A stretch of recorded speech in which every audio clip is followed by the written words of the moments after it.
Pam Bondi collapsed under pressure the moment Patty Murray exposed what critics say are glaring contradictions in her testimony, and the entire room felt the shift.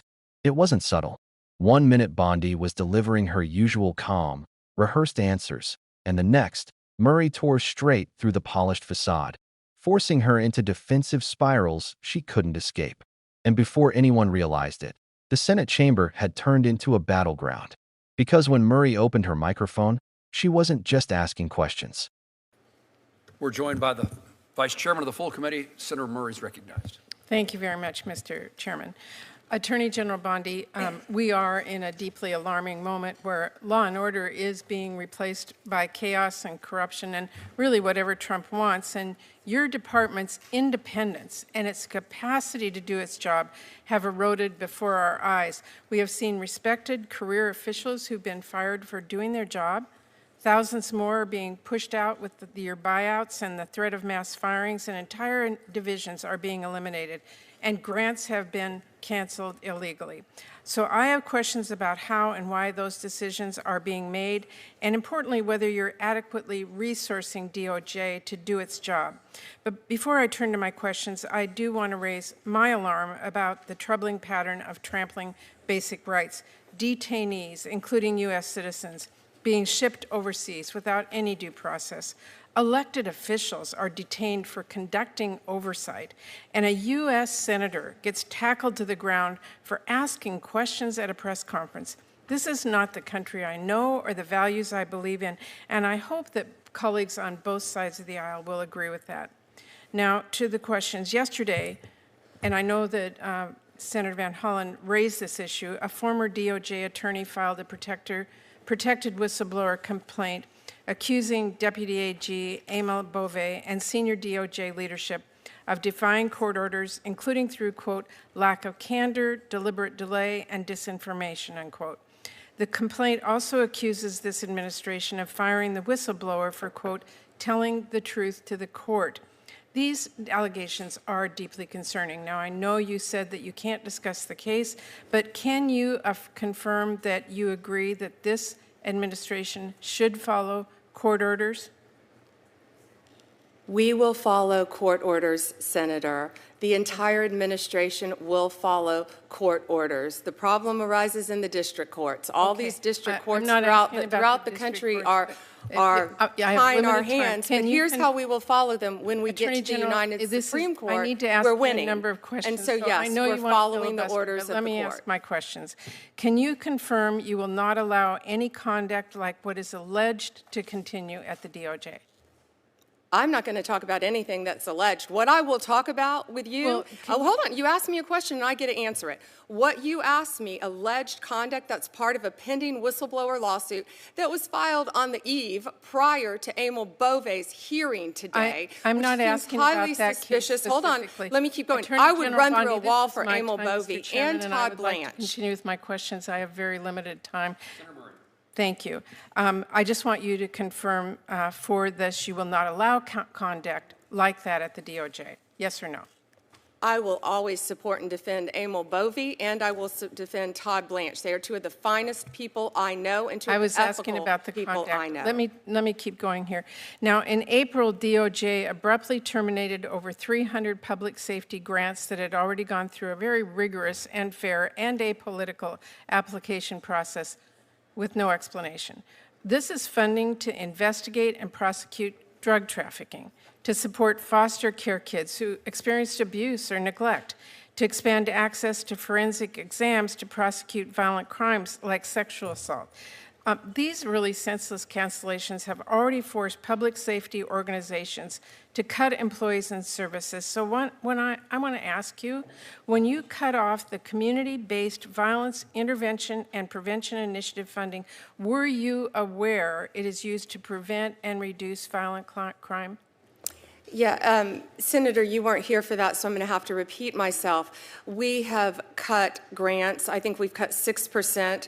But if we have cut a grant that you feel should not be cut, please reach out to me. I will personally look at it. We've turned multiple grants back on. Okay. We have an appeal process, but if you want to come to me directly, I would be happy to sit down with you and look I'm at that happy to and do help that. you. I'm Because, happy. I appreciate again, we're that, doing but- everything we can. Okay, but let me just ask you, when you cut off the expanding access to sexual assault forensic examination grant, were you aware that that grant helps our authorities prosecute rape and sexual assault? I have no idea about that specific grant you're talking about. That's why I said, if you want to come sit down with me, I would never cut a grant I appreciate intentionally that. It's that very has hard anything for those to do. recipients on the other end across the country. Can you to give me get a the phone details of interview. that grant? I can absolutely do that, and my staff will get that to you, but those are two critical ones that I just wanted to ask you about today. Again, we've turned many grants back on and will continue to. If you want to call me and we can discuss them with you. Okay, in your budget request, you propose consolidating the Office on Violence Against Women into the Office of Justice Programs. In 2002, Congress actually codified the office as a permanent, separate, and independent office to implement the Violence Against Women Act. We did that to make sure that violent crimes against women receive the necessary attention, expertise, and resources, and to give the office a strong, independent voice within the Justice Department and federal government. Now, your department wants to fade that into the OJP, which violates the intent of the law that we passed. It makes grant programs less effective, and it places a lot more barriers for victims and services they need. And I see that you're cutting the office's resources by about a third. So will you commit to us, the Appropriations Committee, to follow the law and maintain OVW as a separate grant entity? I will follow the law, but I will not keep that as a separate grant entity. You and I can disagree all day long on what the law is. Well, that's being consolidated into the Office of Justice Programs. so if I'm you're- not going to cut, let me answer, I'm not going to cut anything that's going to hurt violence against Not women. my question. It will I'm eliminate asking, just for your information, Attorney General, in 2002, we codified the office as a permanent, separate, and independent office. So that you need to go back and take a look at that. I know my time is out, but I thank you very much for the time. She was issuing a warning about a justice system drifting off its foundations, a warning about rights being trampled, and a warning about a department critics say is bending itself around political loyalty instead of the law. And Bondi?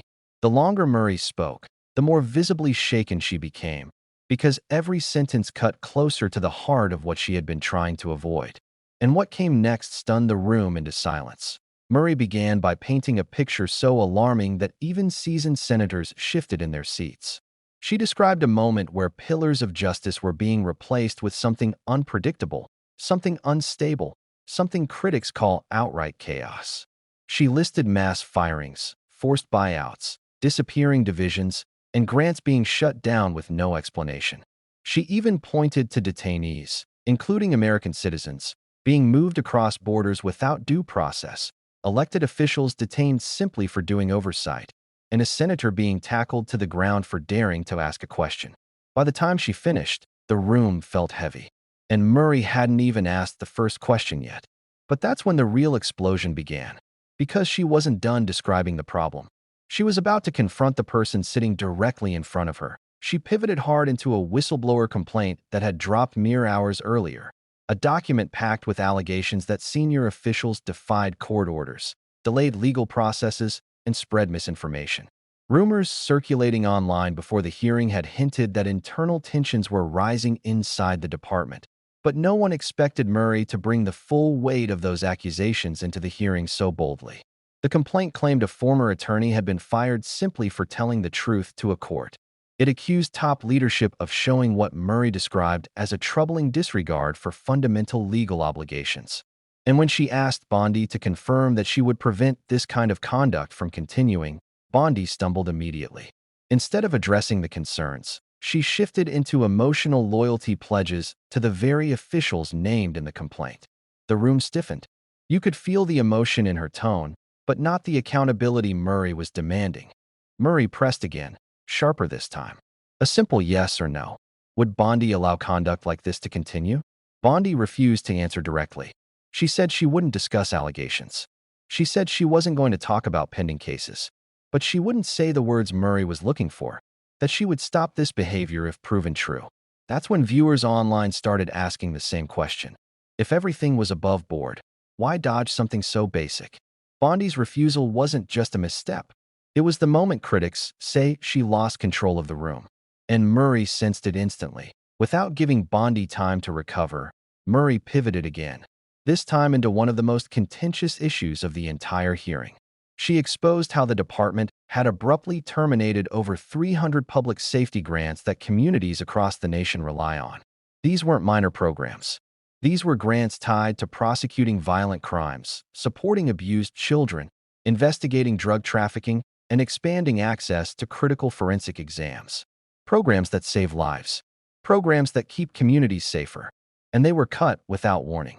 Bondi tried to soften the impact, claiming it was only a 6% reduction, insisting that some grants had been reinstated. But Murray had the facts, and she wasn't letting the spin slide. The cancellations had already forced organizations to lay off staff and reduce services.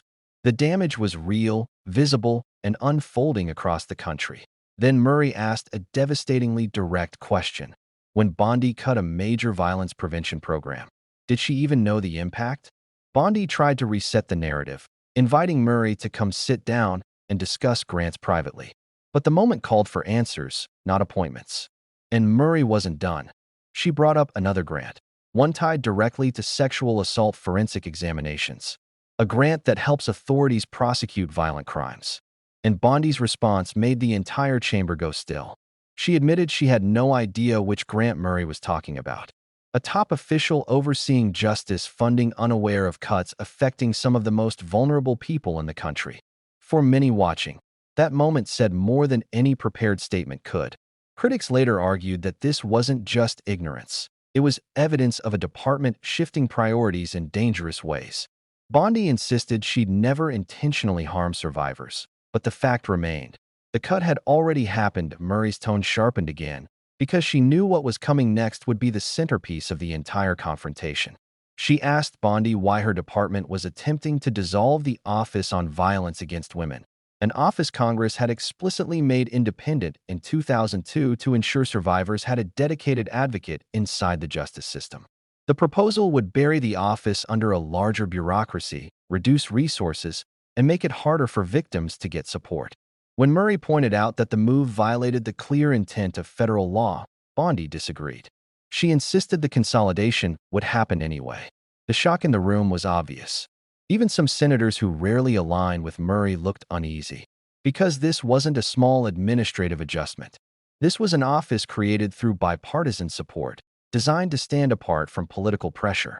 And the department now wanted to fold it into a broader agency, where its voice would be diluted. Murray made it clear this wasn't acceptable, not legally, not morally, not strategically. Advocates online responded instantly, arguing that weakening the office threatens survivors, shelters, legal aid programs, and frontline response teams nationwide. And for Bondi to dismiss such a concern so casually only intensified the backlash. When Bondi insisted she wouldn't cut anything that hurts victims, Murray countered with a reminder that cuts had already happened. Funding had already been reduced. Survivor programs had already suffered. Bondi tried to regain composure, but the contrast between her assurances and the documented grant terminations was impossible to ignore. The more she spoke, the more she seemed pinned between defending decisions and distancing herself from them. Online commentators described this portion of the exchange as the moment Bondi lost the plot.